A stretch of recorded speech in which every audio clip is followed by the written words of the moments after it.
Hello everyone, I just wanted to do a video of some different things that I find helpful, a couple products that I've found helpful. None of this is sponsored, this is just stuff that I use. None of this is stuff I was sent or anything. This is stuff I use every day or as needed that I've found helpful. A lot of it has to do with ticks, because it's tick season again, of course. It's springtime and they're back out. I've been seeing a lot of them. So I don't like to do any of the conventional tick medications. Contrary to what they may say on them, they're not actually technically a preventative, because they don't actually prevent disease.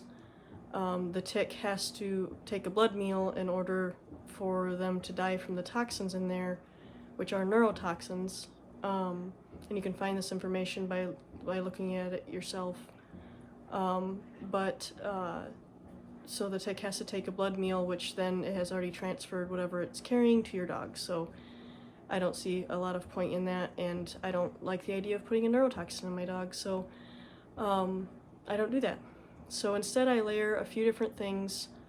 I'm going to go over those first, and then I have a list over here I'm going to refer to, because I have a couple other random products and then just some random information that I wanted to add on if I end up not rambling too much. So first of all, this is a product of dog shampoo. I'll hold it up to the camera in just a second so that you can see what it is, but this particular bar is not the one I'm talking about, but this is the brand. So it's called Project Sudz. Let's see if I can get it to focus, not on me.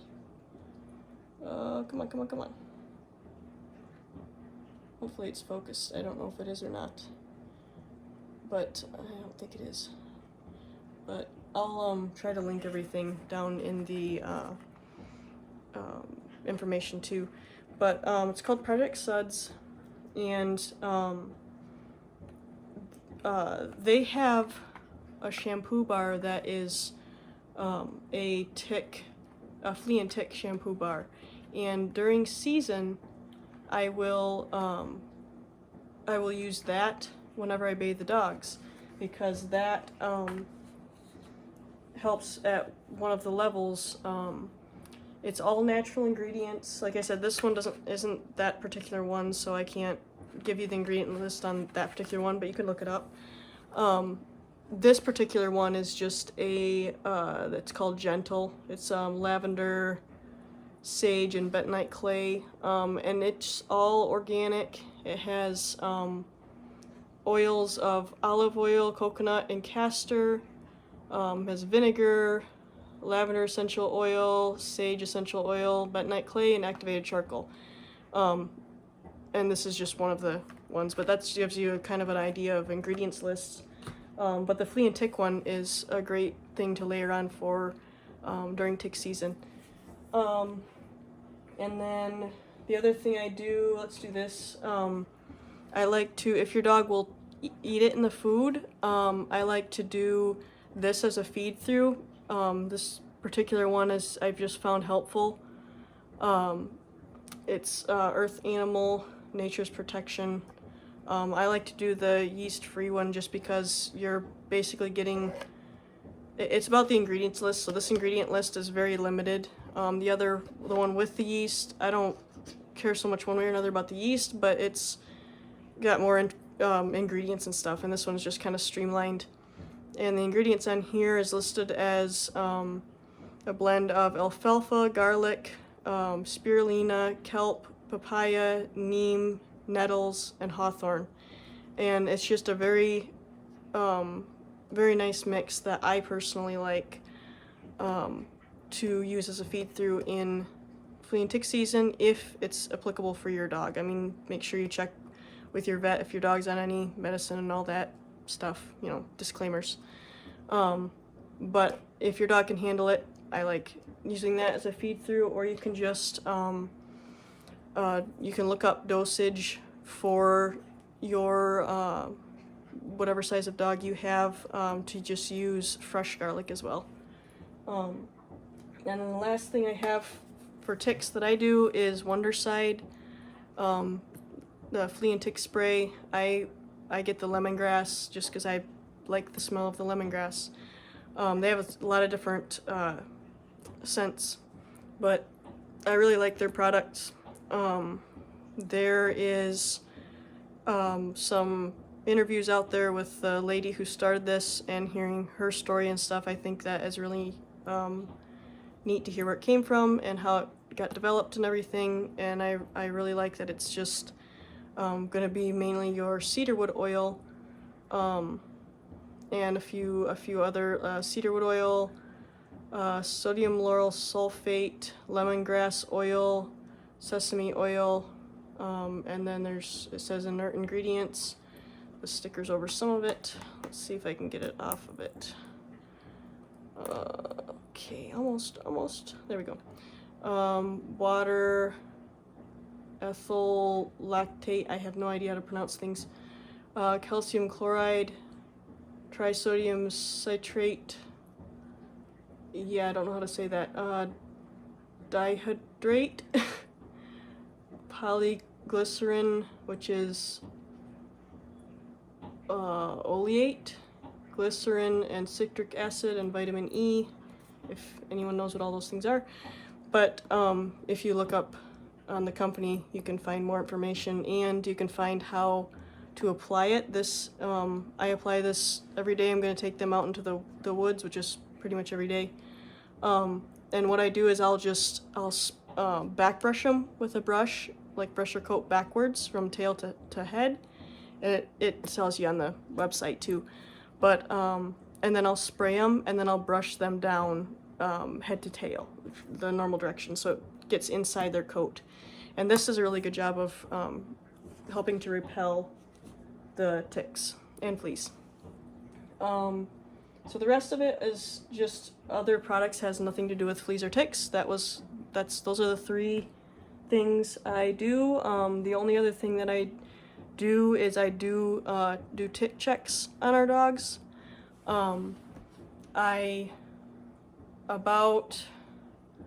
I'd say roughly every day, but like at least every other day or so, I'll just put my hands all over them and run through their coat and check for ticks. The hot spots on our particular dogs seem to be, you'll find them on or around the ears, and then usually like around the neck where the collar is.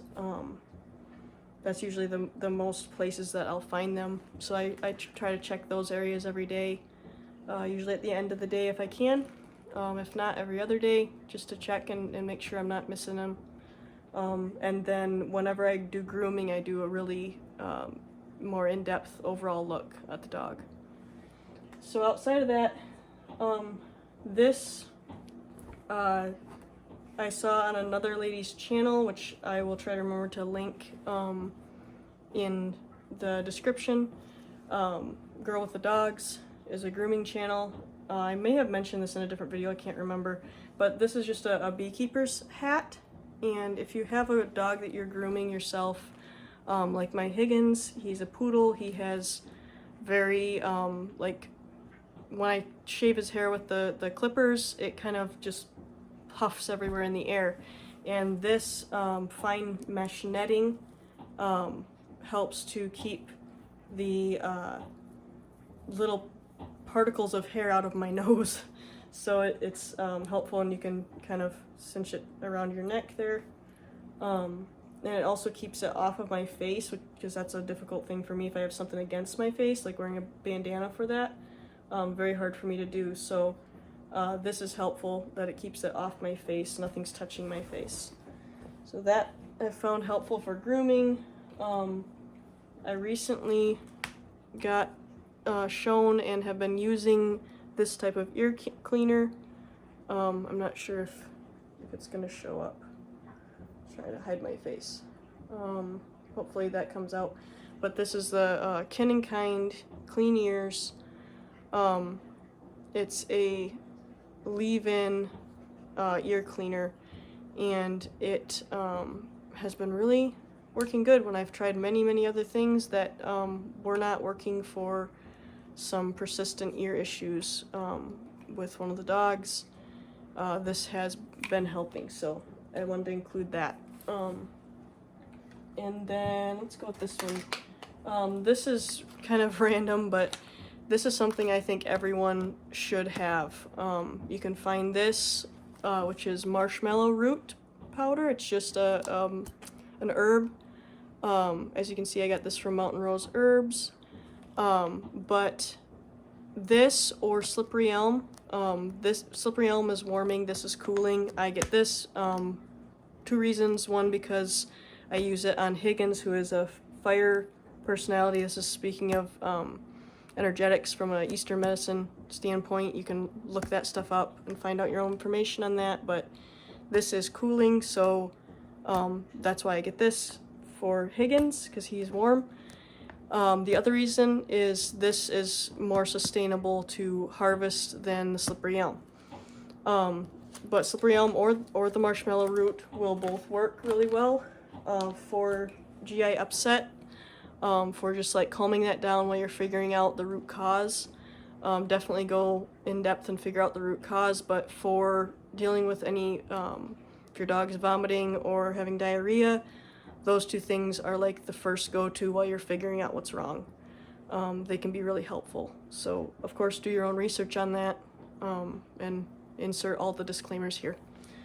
But that's that. And then the last thing I've got product-wise is I've recently found this probiotic cleaner and am really liking it for our boarding kennel as well as for our house. It's called SCD Probiotics.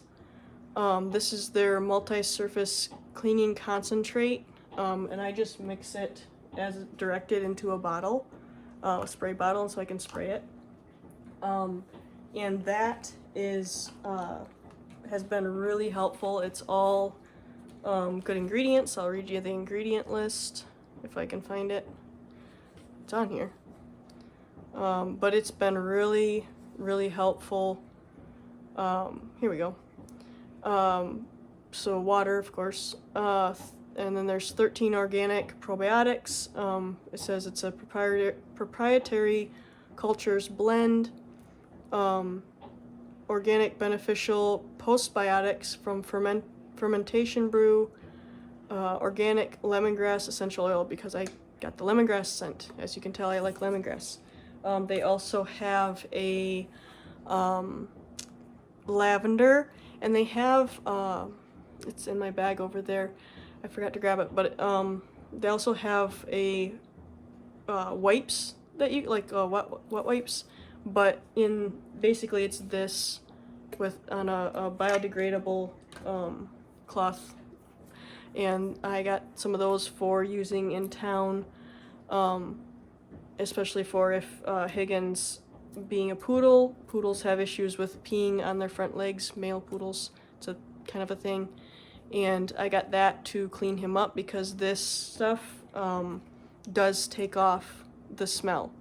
You know, of course I bathe him when I can, if I'm at home or something, but if I'm in town, I just really use this heavy on his legs where the pee was after I dry the pee off, and then I use this and it literally takes away all the pee smell. So it's really nice, and nice to know that it's all good ingredients. It's safe for, it says on here, I don't know if it says on here or if it says on their website, but it is safe for, oh yeah, it says right on the top here, it says it's safe for kids and pets.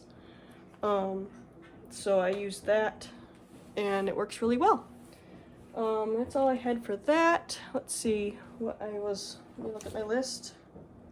Okay, the last thing I have is just a hack, and it's more like disability related, I guess you'd say, service dog related. But I'll try to remember to link the Etsy seller that I got these from. But I got these silicone rings. You can see them on my pinkies here, and I got a set with a bunch of different ones, so that's what they look like. They're just different colors of silicone rings, And what I do is I have, my service dog does multiple different types of alerts. And because I have brain issues, I don't always remember what type of alert is running. Some of my alerts that he does for me are not like, I can't tell that something immediately is happening, like it's an alert ahead of time.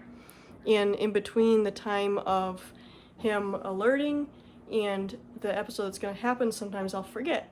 And so these help me remind me. I have a code for all the colors, and I have that up on a whiteboard on our wall for my husband to be able to reference if I'm not being able to speak or if I'm not doing well. He can look at that and know what's going on. I use just personally for myself, I use my left hand is ones that are not active, right hand is ones that are active. So that means I have an alert for these things. So that's just a tip that's super helpful for me. So if you know, hopefully you find it helpful. But yeah, I tried to just get through that real quick so I'm not wasting your time. I'm not gonna ramble any further because that's about all I've got. But I hope that something in here was helpful to you. And if it was, maybe you could give it a like or a comment what was helpful. Or if you have other ideas or tips or products that you have tried out and you like, you could add those in comments for people to see as well.